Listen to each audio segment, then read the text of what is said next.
मेरा नाम जशमीत कौर है और हम लोकल मोहाली के नेटिव हैं। कल रात का जो इंसिडेंट है कि मेरी बच्ची की खेलते समय दरवाजे में उंगली आ गई थी, इसकी वजह से उसकी फिंगर पूरी कट हो गई थी ऑलमोस्ट, और हमें जो है सर्जन की ज़रूरत थी, प्लास्टिक सर्जन। और हमने 2 दिन हॉस्पिटल में अप्रोच किया और हमें उस समय सर्जन मिले नहीं है, अवेलेबल नहीं हो पाए।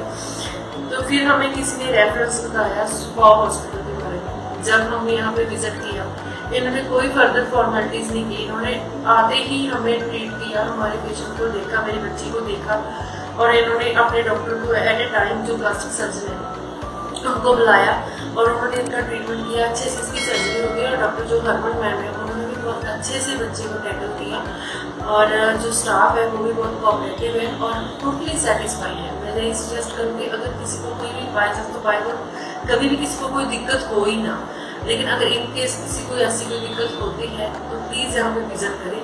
This hospital is very good.